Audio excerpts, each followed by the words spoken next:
Дружко, каравай крае, дружко, каравай крае.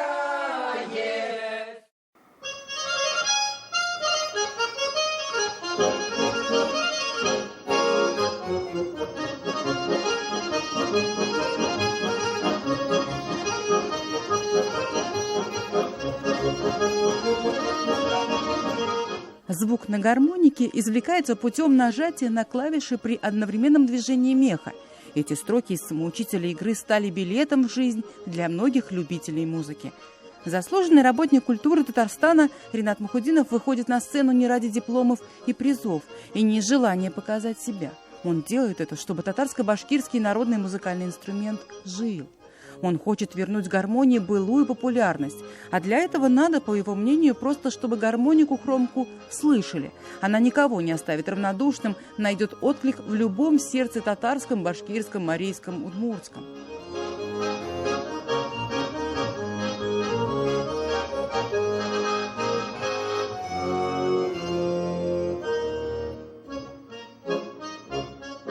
Я бы хотел сегодня рассказать о следующем сборнике, посвященном обучению игре на двухрядной гармонике хромке. В предыдущих телевизионных выступлениях мы говорили о самоучителе по тальянке, о самоучителе обучения на курае. А вот в этом году, в марте месяце, появилась книга «Самоучитель игры на двухрядной гармонике хромка». Хромка – такой же любимый народный инструмент. Происхождение этого инструмента, конечно, много-много версий, как будто бы начало положено вологодским мастером Смысловым, называлась вначале северянка, но то, что там была трехрядная гармоника с хроматическим строем, и как будто бы перешло название от этой гармоники, только двухрядная гармоника хромка.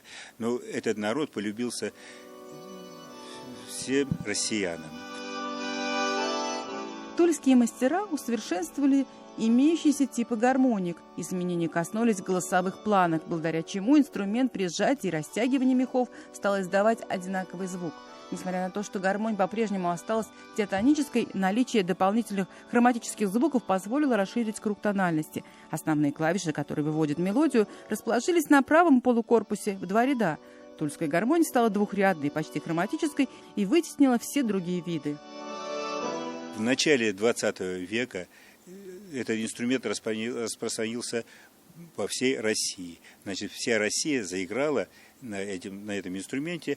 Ну, до войны говорят, что существовали гармоники 27 на 25, а вот в руках у меня находится инструмент 25 на 25. Сейчас все фабрики перестроились именно на выпуск таких гармоний.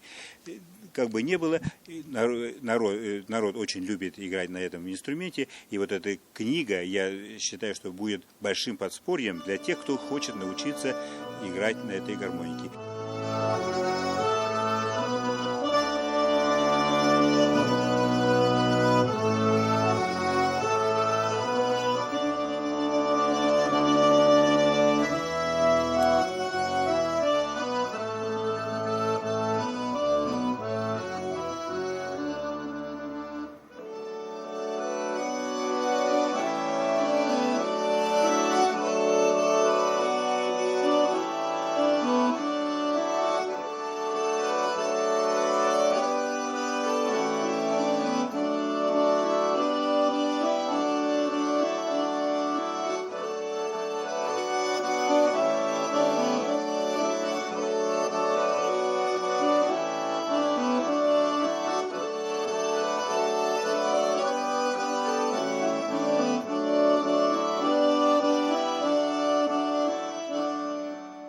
Самоучитель приоткрывает дверь в удивительный мир музыки. А этот сборник, который только что увидел свет, знакомит с особенностями игры на двухрядной гармонике хромки на основе татарских и башкирских мелодий.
Меня зовут Славин Александр. Я руководитель парижского ансамбля «Лай Мартеж». Вот. Сегодня я познакомился тоже с интересным сборником. Было бы очень здорово, если у нас в Марийцев тоже такой сборник появился. Я сам когда-то начинал с подобного сборника, правда, на баяне. Вот. А вот сейчас я вижу очень хорошо то, что есть на гармошку такой же сборник. Вот. Это очень хорошо. Ну и, наверное, хочу сыграть фрагмент марийской песни. У нас отличается то, что все-таки техника игры отличается, получается. И больше надо мехом дробить. То есть, ну, кто музыкой как-то связан, то есть они знают, что такое мехом.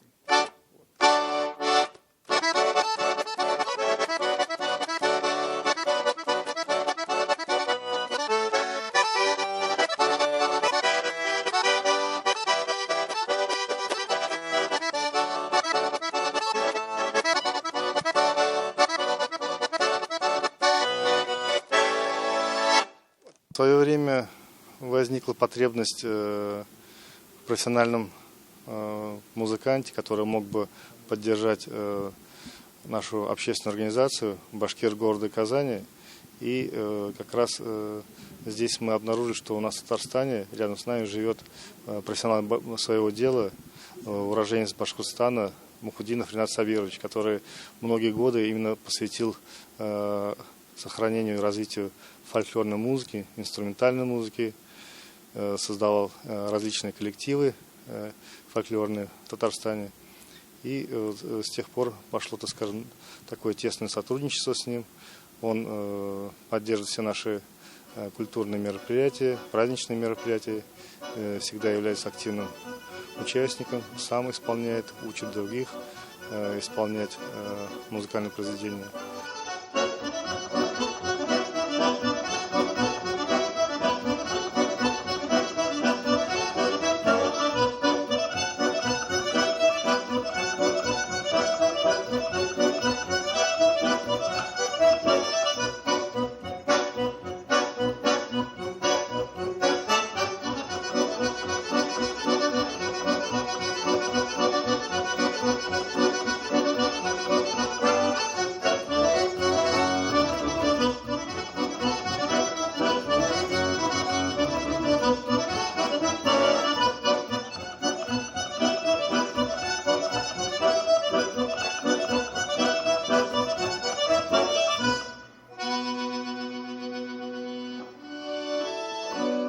Мне пишут из Красноярска, пишут Абай Рахмат, из Сызрани пишут, Нижневартовск, это вот далекие от нас диаспоры, уже начали овладевать игрой на этом инструменте. Задача самоучителя такова, что каждый человек, который самостоятельно берет эту книгу в руки и берется за обучение, может овладеть. Потому что если в музыку вникать, уже очень много понятий, а я постарался в книгу ввести самые понятия музыкальные, которые нужны гармонисту. И также и в репертуаре. То же самое, вот вы как бы заметили, именно репертуар состоит из тех мелодий, которые нужны гармонисту. В первую очередь, это песни, которые поет народ, самые популярные песни.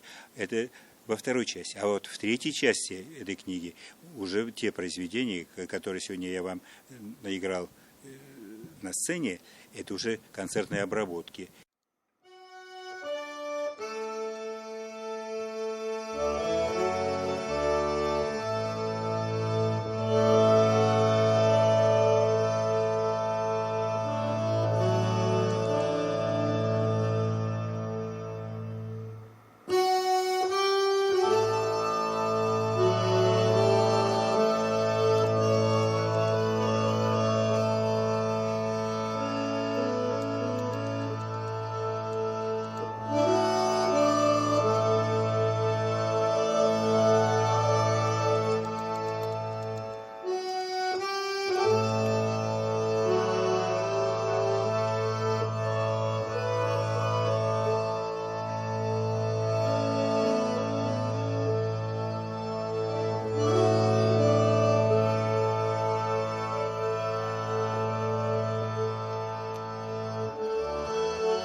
О проблеме развития мировоззрения и духовной культуры молодежи средствами национального музыкального искусства Ринат Сабирович задумывался давно. Вот уже 3 десятилетия он верно служит народной музыке.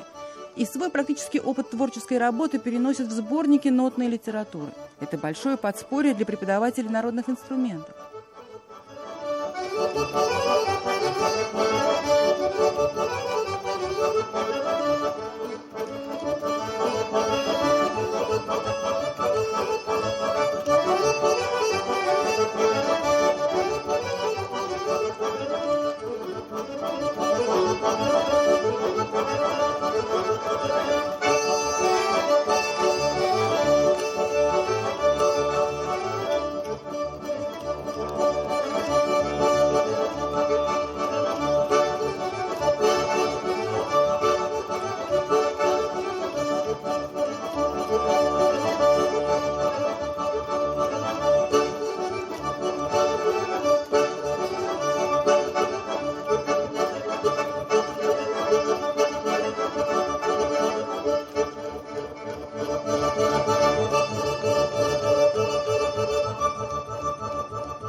Двухрядная гармоника, хромка – инструмент с особой тембральной окраской и разливом звука. Он очень звучный, потому что здесь так рассчитано, что взяв здесь регистры, позволяют менять тембр звучания. Вот я включил тутти, когда звучат все 4 планки. Это 4-голосный инструмент в моих руках. А вот если я включу вот этот инструмент, видите, какие высокие звуки. Это регистры. Обычно вот то, что выпускает Тульская фабрика, Шуйская фабрика, они могут и с регистрами, без регистров. Регистры – это окраска звука, меняет окраска звука для того, чтобы мелодию украсить еще больше.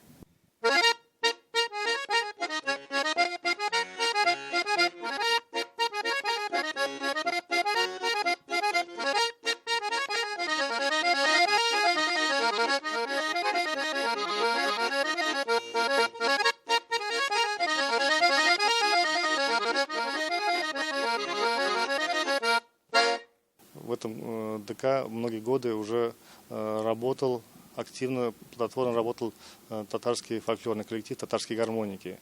И так получилось, что их руководитель уже не мог к этому времени плодотворно работать с коллективом. И также, зная уже Рината Сабировича как активного такого музыканта, фольклориста, инструменталиста, гармошечника, я обратился к нему, чтобы он поддержал этот коллектив, дал новое, так скажем, какое-то дыхание для коллектива. И он охотно отозвался, пришел к нам в культурный центр Залесный и на сегодняшний день является руководителем народного татарского коллектива татарской гармоники. И как раз используя свои методики, свои наработки, нотный материал, методический материал, он плодотворно с ними работает, с самодеятельными музыкантами, обучает их и выводит уже на более такой высокий профессиональный уровень.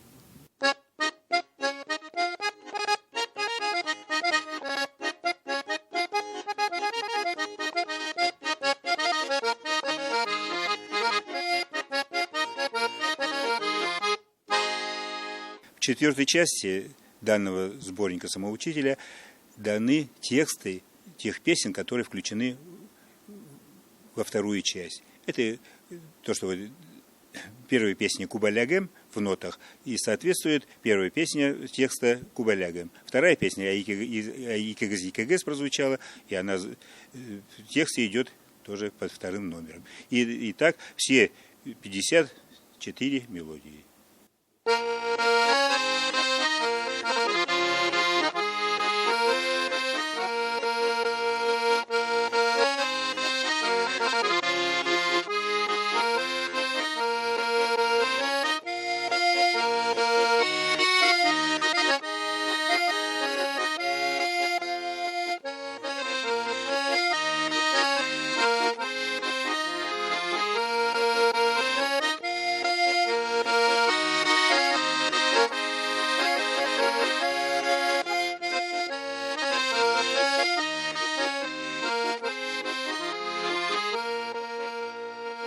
чем может заключаться особенность?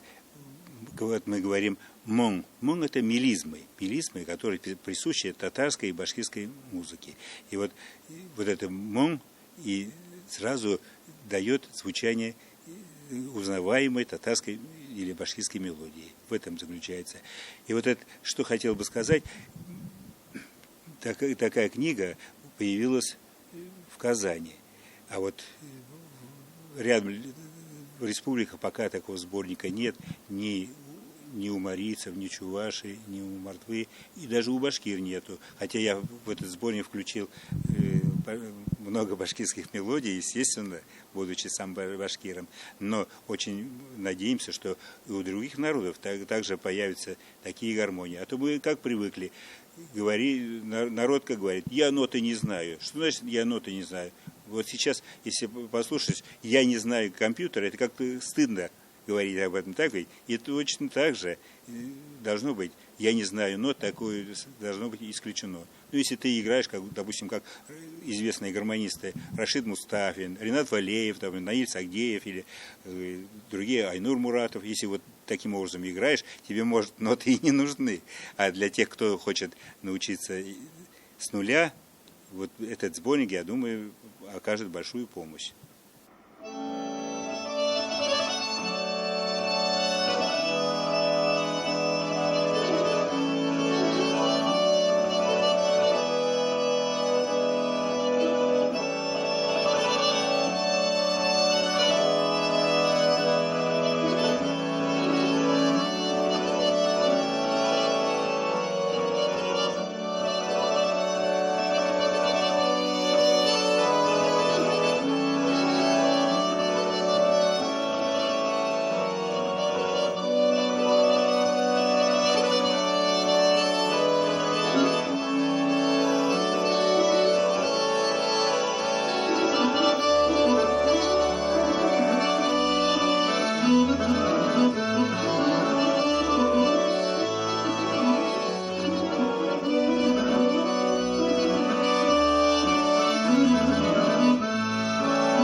Мое огромное желание, я очень хочу, чтобы этот инструмент служил не только в форме аккомпанемента частушек, в легкой форме, я имею в виду. Возможностей этого инструмента много. Вот как сегодня я чуть-чуть вам показал, что возможности этого инструмента широки, что и для исполнения татарских, башкирских мелодий нет предела совершенству. А вот у народа почему-то сложилось такое мнение, что этот инструмент нужен только за столом. Это, я считаю, что это неверно. Этот инструмент должен занять свое достойное место и на сцене.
дрожко.